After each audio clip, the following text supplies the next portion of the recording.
Hola, bendiciones para todos. Hoy vamos a hablar acerca de los comentarios acerca de esta última carta dirigida a la iglesia de la Odisea. Te invito a que oremos y dispongamos nuestro corazón para escucharla. Padre Santo, en el nombre de Jesús, nos ponemos ante ti para que nos ayudes, Señor, alumbrando nuestro entendimiento y dándonos claridad acerca de este mensaje. Habla en nuestro corazón, Señor. Estamos con un corazón dispuesto y abierto para que nos transformes. Amén. Entonces, en esta carta Jesús se describe como el Amén, el testigo fiel y verdadero, el soberano de la creación. El Señor Jesucristo es el Amén, el así sea o el sea hecho, porque en Él todas las promesas son firmes e inconmovibles. Solo en Él Dios garantiza todos los pactos para con el hombre. Como dice 2 Corintios 1:20, porque todas las promesas de Dios son en el sí y en el Amén. Jesús también se refiere a sí mismo como el testigo fiel y verdadero, porque Él hace exactamente lo que ha prometido y sostiene la verdad de Dios hasta el fin, sin importar las consecuencias. Y el doctor Merrill C. Tini lo dijo de esta manera: Cristo es el sello de la verdad revelada de Dios, el fin de todo lo que el Padre ha hablado. Después de Él, Dios no tiene nada más que decir a la humanidad. Y él también dice que es el soberano de la creación porque Él es la fuente y el origen de toda la creación, como se expresa en Colosenses 1. Jesús continúa revelando que Él conoce a profundidad su iglesia y detalla el estado de la Odisea así. En el verso 15 dice: Yo conozco tus obras, que ni eres frío ni caliente. Ojalá fueses frío o caliente. En otras palabras, es tibio. Y la tibieza en el sentido espiritual es una ilustración de una posición intermedia con el mundo y el reino. Describe una iglesia que desea vivir sin desagradar al mundo y pretendiendo agradar a Dios, y el resultado es que termina escuchando las palabras de Jesús: Te vomitaré de mi boca. El cristiano tibio ha caído en la mentira de que puede tener lo suficiente de Jesús sin perder su vida en este mundo. Se imagina que puede tener lo mejor de ambos mundos. Vive para agradarse a sí mismo, entonces apunta a tener todas las ventajas y ninguna de las desventajas de las dos partes. Y esto le agrada al diablo, porque el cristiano tibio tiene lo suficiente de Jesús como para satisfacer el deseo de una religión, pero no lo suficiente para la vida eterna. ¿Recuerdan el ladrón en la cruz? Era frío con respecto a Jesús y vio claramente su necesidad. El apóstol Juan era ferviente en su trato con Jesús y disfrutaba su relación íntima de amor con él, pero Judas era tibio. Siguió a Jesús lo suficiente para ser considerado su discípulo, pero no dio su corazón a Jesús por completo. Y es que en el fondo no hay nadie más miserable que aquel cristiano tibio. Tiene demasiado del mundo y no puede ser feliz en Jesús, pero tiene mucho de Jesús como para poder ser feliz en el mundo. Por eso Jesús dice: ojalá fueses frío o caliente. Y con esta exclamación, ojalá fueras frío o caliente, Jesús está mostrando que el deseo más profundo de Él para su iglesia es que sea caliente, con un amor ardiente por Él, que muestre celo por Él. Pero si no eran calientes, Jesús preferiría que fueran fríos en lugar de tibios. Barthouse lo expresa así. Así que el Señor está diciendo: si en lugar de ser tibios, ustedes fueran tan fríos que pudieran sentir esa frialdad, ese sentimiento de su necesidad lo llevaría al verdadero calor. Pero ahora en su tibieza tienen lo suficiente para protegerse a ustedes mismos contra un sentimiento de necesidad. Mira cómo lo describe Spurgeon. Un tibio se arrodilla con una actitud de oración, pero no ora. Pronuncia ciertas palabras, expresa pensamientos, los cuales no son sus verdaderos deseos. Finge querer lo que no siente. Profesa que cree que hay un infierno y aún así tiene ojos que no lloran y nunca busca arrebatar almas que van hacia el hoyo. Si realmente eres pueblo de Dios, entonces sírvele con todas tus fuerzas. Pero si Baal es tu Dios, entonces sírvele a él. Si la carne es digna de agradar, entonces sirve a la carne. Pero si Dios es el Señor superior, entonces pégate a él. Un cristiano tibio no se apasiona por nada, ni por lo bueno ni por lo malo. Su actitud es de indiferencia. Y aunque en nuestra vida tenemos que aprender a ser sobrios y no extremistas, porque muchos de nuestros problemas nos vienen por no guardar el equilibrio necesario, en cuanto a nuestra relación con Él, Aquí vemos que al Señor le desagrada que no seamos extremistas, que no seamos ni fríos ni calientes. Bueno, y en realidad Él quiere que seamos calientes en el amor por Él y que su obra arda continuamente en nuestros corazones. En Judas 1:3 nos dice que un cristiano debe contender ardientemente por la fe. Contender significa agonizar, por lo tanto habla de un trabajo duro y diligente por lo que es valioso, y la fidelidad a Cristo debe ser cuidada. ¿Cómo podemos ser cristianos y no ser afectados por su fuego? Ser tibios describe a aquellos cristianos que han hecho alguna confesión con su boca, pero realmente no ha implicado su corazón. Bueno, y el veredicto por ser tibios es que serán vomitados de su boca. El verso 17 dice, porque tú dices, yo soy rico y me he enriquecido y de ninguna cosa tengo necesidad, y no sabes que tú eres un desventurado, miserable, pobre, ciego y desnudo, como en ocasiones anteriores. Para que podamos comprender qué quería decir Jesús con esta fuerte expresión, vamos a echarle un vistazo al Antiguo Testamento al que hace alusión el Señor. Vamos a mirar Levítico 18 del 24 al 28. Y es que antes de que Israel entrara en la tierra prometida, el Señor les habló claramente del por qué expulsaba a los cananeos que vivían allí. Y dijo que por causa de las abominaciones con que habían contaminado la tierra, ellos serían vomitados. Y a continuación les advierte a los propios israelitas que también haría lo mismo con ellos si seguían las costumbres abominables de esas naciones que Dios estaba expulsando delante de ellos. ¿Y qué ocurrió? Al cabo del tiempo se olvidaron del Dios vivo y verdadero, no quisieron escuchar a los profetas que el Señor les envió para llamarlos al arrepentimiento y finalmente fueron vomitados fuera de la tierra y llevados en duro cautiverio a Babilonia. Por lo tanto, el hecho de que se les advierta que serán vomitados era un asunto al que debían prestar atención los de la iglesia de la Odisea. Debemos preguntarnos entonces en qué consiste la tibieza. La persona tibia no se preocupa por conocer al Señor a través de la enseñanza bíblica, no aparta tiempo para cultivar una relación viva con el Señor. Hay una falta de compromiso por la obra del Señor y hay una despreocupación por el crecimiento espiritual personal.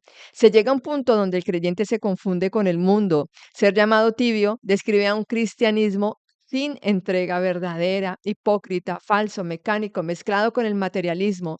Y la Odisea decía, yo soy rico y me he enriquecido y de ninguna cosa tengo necesidad. En otras palabras, estaba expresando su orgullo y satisfacción por lo que había ganado por sus propios esfuerzos. Pero toda su riqueza se reducía a recursos materiales y humanos. Pero esa no es la riqueza que el Señor valora. De hecho, Él habló de ese tipo de riqueza como el engaño de las riquezas que impide que la palabra sembrada en el corazón llegue a producir frutos. Eso está en Mateo 13:22. Y su autosuficiencia era peligrosa, porque como la escritura señala, antes del quebrantamiento es la soberbia y antes de la caída la altivez de espíritu, Proverbios 16:18. Y en lugar de depender del Señor, ellos habían llegado a sentirse tan seguros de sí mismos y de sus recursos que hasta habían excluido al Señor de sus vidas, razón por la cual veremos en Apocalipsis 3:20 que el Señor está llamando a su puerta. Según el diagnóstico divino, eran merecedores de lástima. Al fin y al cabo, solo tenían dinero, pobres ricos. Espiritualmente estaban en bancarrota y eran mendigos, incapaces de ver su propia condición. El mandato es que compren del oro refinado en fuego para que sean ricos y vestiduras blancas para vestirse y que no se descubra la vergüenza de su desnudez y que unjan sus ojos con colirio para que vean. Ahora el Señor les hace una oferta de gracia, les está aconsejando que de Él compren oro refinado. La oferta del Señor aquí es la misma que encontramos en Isaías 55:1. Vengan, compran y coman. Vengan, compren y coman, vengan, compren sin dinero y sin precio, vino y leche. Ese oro refinado en fuego. Es una fe probada que les ofrece vestiduras blancas. Si tienes fe en la obra de Jesús, si te mantienes fiel a tu Señor, caminarás revestido de la justicia de Cristo. Está claro que no se refiere a vestiduras literales, sino a ser revestidos de Cristo, como dice Gálatas 3:27, a manifestar el carácter de Cristo, como está escrito en Efesios 4, del 22 al 32.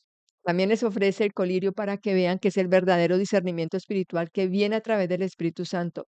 Solo de ese modo podrán ver las cosas tal como Cristo las ve. Humanamente hablando, no solo hay personas que solo ven bien, sino que además tienen buen ojo para el arte, para los negocios, las comidas, pero de lo que se trata aquí, lo que de verdad es importante es que veamos bien y que sepamos apreciar la belleza que hay en la persona de Cristo. Y este era el problema de la iglesia de la Odisea, solo tenían ojos para ver las cosas materiales. Y en el 19 dice, yo reprendo y castigo a todos los que amo, sé pues celoso y arrepiéntete. Este castigo es una manifestación del amor y la misericordia divina. Como Proverbios 3:12 dice, porque Jehová al que ama castiga como el padre al hijo a quien quiere. Bueno, y el Señor continúa hablándole a la iglesia y les dice, he aquí yo estoy a la puerta y llamo, y si alguno oye mi voz y abre la puerta, entraré a él y cenaré con él y él conmigo. Y les promete esto, al que venciere le daré que se siente conmigo en mi trono, así como yo he vencido y me he sentado con mi Padre en su trono. Como hemos visto, la situación era realmente grave. Tal era así que el Señor ya no estaba en medio de la iglesia, sino que estaba afuera, llamando a la puerta para poder entrar. Esto describe una situación insólita, una iglesia que piensa que no necesita a Cristo y lo deja afuera. Demostraba que su confianza estaba en sus riquezas. Y el Señor está pidiendo que lo dejen entrar, es decir, los está tratando como incrédulos. Y desde fuera, en su inmensa misericordia, los llama al arrepentimiento. Sigue buscándolos porque sabe que sin Él seguirán estando desnudos y no dejarán de ser pobres y ciegos. Constantemente los llama esperando una respuesta porque la puerta ha de ser abierta desde dentro. El Señor nunca entra por la fuerza en la vida de nadie. Notemos que dice, si alguno, hasta este momento el Señor se había dirigido a la iglesia en conjunto, pero la conversión es una cuestión personal, por eso aquí apela a cada individuo. Para el Señor no hay distinción de personas, todos por igual son llamados. El Señor quiere entrar para tener una cálida comunión con cada persona. Y Él dice que si le abren, entraré a Él y cenaré con Él y Él conmigo. Todo esto hace referencia a la relación de pacto cercana y familiar que Dios desea tener con cada uno de nosotros. La exhortación, el que tiene oído, oiga lo que el Espíritu dice a las iglesias. La iglesia en la Odisea refleja una parte importante del cristianismo de este siglo. Aquí se describe una iglesia respetable, pero superficial y anémica, como muchos cristianos en nuestros días, que solo parecen emocionarse con los deportes, el cine, la política, pero no por conocer más del Señor o por compartir el Evangelio con otros. Cristianos que se entregan por completo a los negocios o a los estudios, pero poco o nada a la causa de Cristo. Cristianos obsesionados con sus cuerpos y su apariencia física, pero despreocupados por su vida espiritual. Cristianos entregados a los placeres de este mundo y que no ven la necesidad de negarse a sí mismos y crucificar el yo.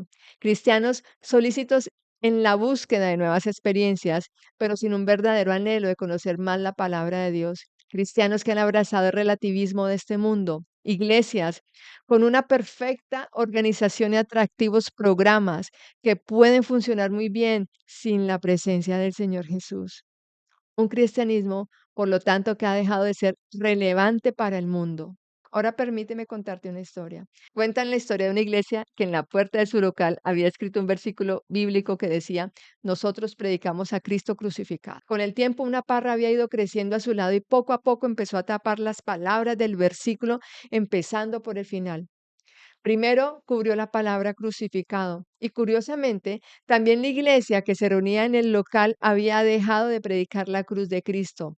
Luego la parra siguió creciendo y también ocultó la palabra Cristo, algo que una vez más también guardaba relación con lo que ocurría adentro. Ellos habían dejado de hablar de Cristo para centrarse en otro tipo de mensajes más sociales y del gusto de la sociedad moderna. Y finalmente, la parra creció hasta tapar la palabra predicamos, lo que también se correspondía con la realidad de esa iglesia. Habían cambiado la predicación por otras actividades más entretenidas. ¿Qué quedó al final? Pues solo la palabra nosotros.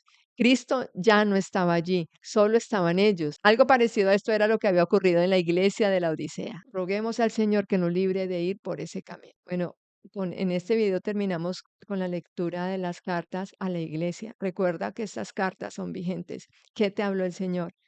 ¿Cómo te sientes después de esto? ¿Qué vas a hacer? ¿Qué decisiones vas a tomar? ¿Qué te reveló el Señor en tu corazón? Para terminar, te invito a que hagamos una oración dándole gracias al Señor por estas enseñanzas. Señor, gracias por hablarnos. Gracias, Espíritu Santo, porque tú nos estás llamando a revisar nuestro estado espiritual, nuestro caminar contigo. Queremos ser fervientes, Señor. Ayúdanos, Señor, fortalécenos y habla a nuestro corazón, sobre todo para terminar con una vida de tibieza y que podamos vivir una vida de fervor y de celo por ti. En el nombre de Jesús, amén. Que Dios te bendiga.